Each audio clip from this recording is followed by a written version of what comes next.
Hi, this is Chef Inspire. I'm here today to talk to you about something that's going to be really hard for me to talk about. And the reason why I say it's going to be really hard for me to talk about is because I consider myself a very, very strong person. I mean, I grew up in rough situations. I had to go through things. I had trials and tribulations in my life, and I got through them. And I consider myself to be strong, mentally strong, physically strong, because of the things that I've went through in my life. Now, during this last year, the year of 2020, I have been going through some tremendous stuff on my job. I mean, where a lot of people were able to stay home, I was not. I had to go to work. I had to go to work every single day and had to be there.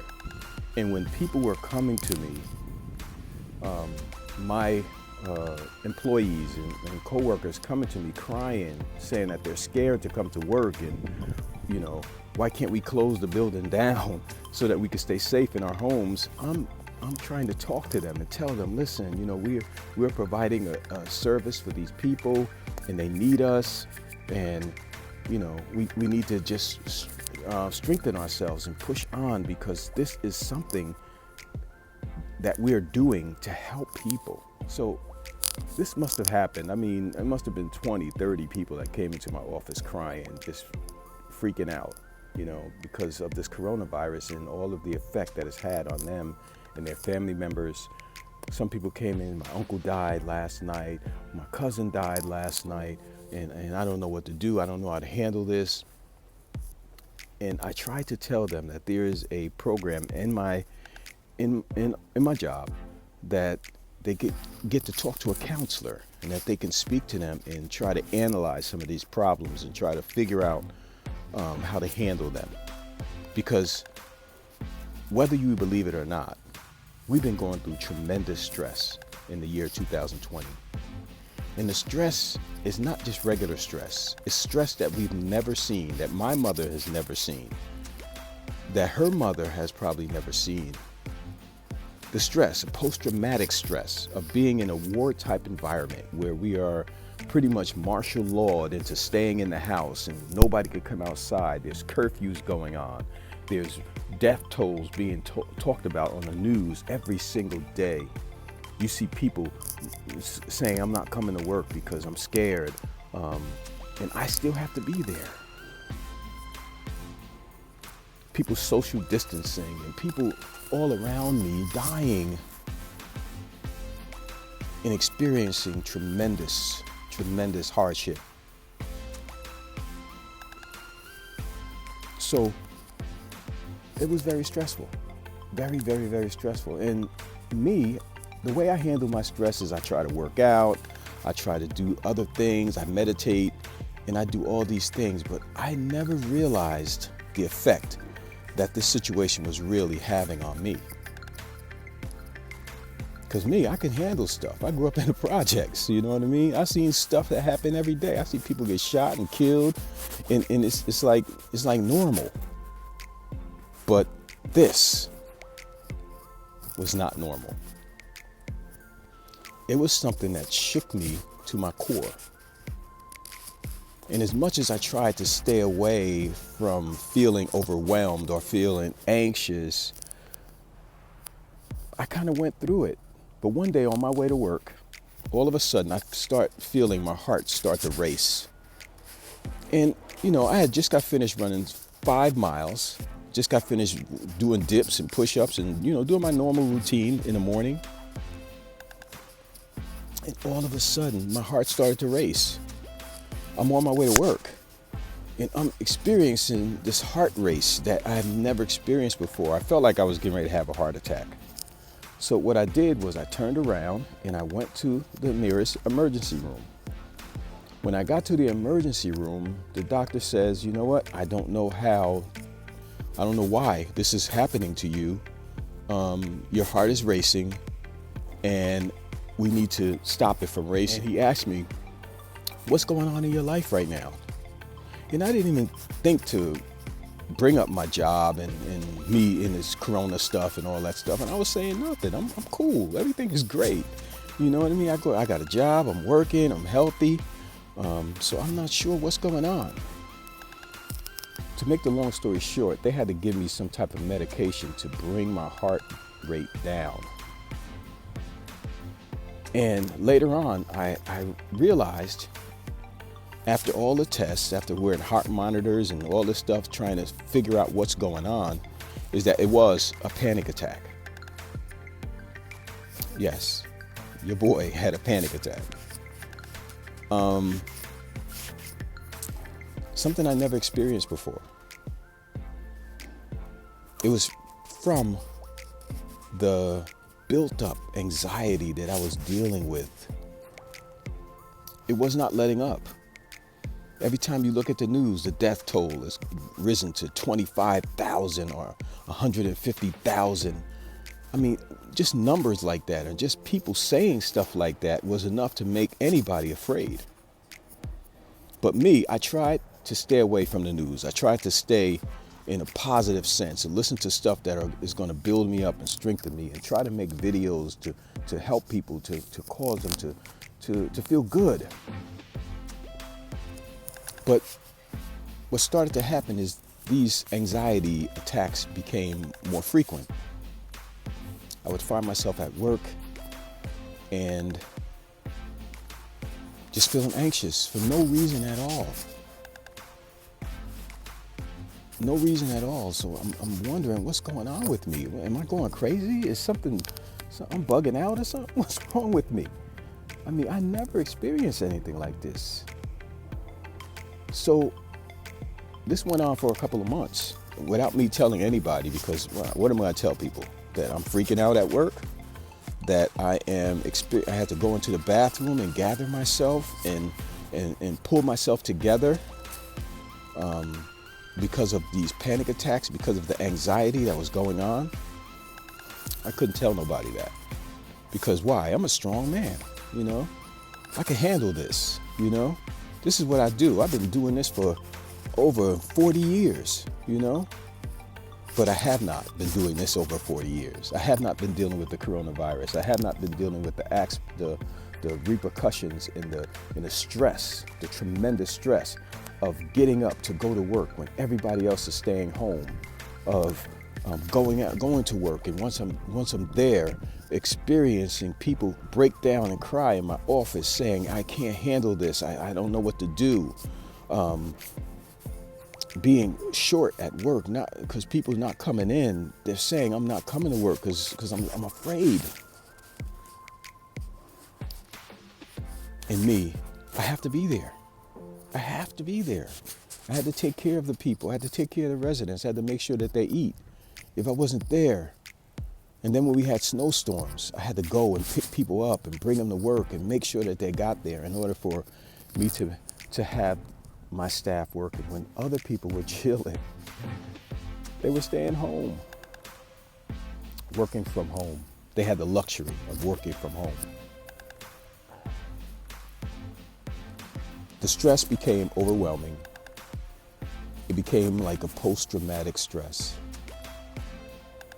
Did not even realize it. So I went to my job and I said, you know what, I'm leaving. I'm quitting. I didn't even realize why I was quitting, but I did know that the stress or these attacks were coming even more frequently. I actually went to my boss and gave him my letter of resignation, and all of a sudden what happened after that was he told me to speak to one of the counselors that they had on their job, and one of the things that the counselor said to me, and I don't do counseling. You know what I mean? I'm from the hood. I don't do counseling. We don't do counseling. We don't do that. We don't see therapists. You know what I mean? We just suck it up and deal with it. You know, but that time I needed to see one because I felt like I was out of control. So I'm talking to this counselor and I'm expressing myself and I'm telling her how vulnerable I feel and about these attacks and what has been going on. and the things that have been happening in my life the last several months, and the panic attacks and the things that have been going on that has pretty much crippled me. And she said to me, she said, never make big decisions when you're under tremendous stress. So she said, maybe you just need some time off. Take some time off, to see if that helps. So I started going to see my doctor, and I started talking to my doctor about it, and I meet with a therapist every week now. Herb, Chef Inspire, meeting with a therapist. I mean, that right there was crazy in itself. But guess what? I'm human. I'm a human being. And I feel stuff. And when you don't deal with what you're feeling, if you don't have a true outlet, what happens is that thing can build up within inside of you and cause you to become even more overwhelmed. It's called a silent killer. The stress that is happening inside of you is a silent killer. It can destroy you. It can take you out. So I made this video. Guess what? I would have never shared anything like this. Why? Because it just knocks against who I was and how I was raised. I mean, you don't talk about vulnerability to people, because if you talk to vulnerability, they look at you as weak. They look at you as somebody who's not able to handle stuff. But this was devastating, and I'm still experiencing some of these anxieties. And I used to have dreams every night, the same recurring dream of people. I'm coming out of my house, and as I come to my house, I'm getting ready to run.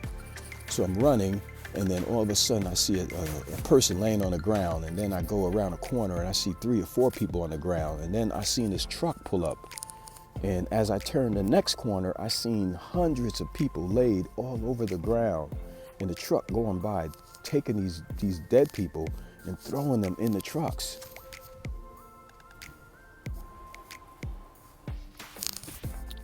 And I'm saying, why am I having this dream? Why am I dreaming this type of stuff? Why is this stuff in my mind? I mean, I try to keep my mind positive. I try to keep my mind focused on good things, on positive things. And why am I dealing with this? It's because I've been suppressing these things. I've been holding back. I've been not talking about how I've been feeling and how this year has truly affected me. And it has. I know. I can't even believe it myself. And I need to take some time. I needed to get back to myself, to find me again, and to talk about the things that has transpired during this time, the friends that I've lost, the people in my life that have been tremendously devastated by what has happened. It hasn't been an easy year. And guess what? The reason why I'm sharing this on the video is because I want people that were like me, that grew up in the environment that I grew up, to come and talk to somebody. If you've been feeling that underlying stress, if you've been feeling overwhelmed, if you've been feeling like you're out of control, your emotions are out of control, maybe it's anger, maybe it's drinking, or maybe whatever it is, if you've been feeling overwhelmed, find someone to talk to. Get yourself a therapist, man. I'm telling you, it works. It helps. It does help. It helps. I'm not sure what you yourself were going through, but I know that I have experienced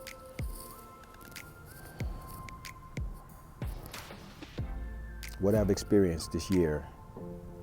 I mean, in the year of 2020 has been something that I've never experienced before. Post-traumatic stress in a level that I've never seen. So, if you're feeling any of these thoughts, I know I'm not alone. I know I'm not alone. Guess what? Because if I've been feeling this way, And I'm the calmest person I know. If I've been feeling this way, I know that there's many people out there that has been feeling the same way. And if you have been feeling the stress, just say, yes, I understand. And go get some help. Go get somebody to talk to. Go get somebody that can help you to sort out these thoughts and try to find a way, an avenue to release the stress. Because if you don't, it will take a toll on you. This is Chef Inspire saying, I hope you get this. I hope you got it. If so, guess what? Your life will get better and better. I mean this from the bottom of my heart. I care about you. You need to care about you too. Get a therapist. It's not a crime. And brothers in the hood, guess what? A brother could see a therapist too. God bless.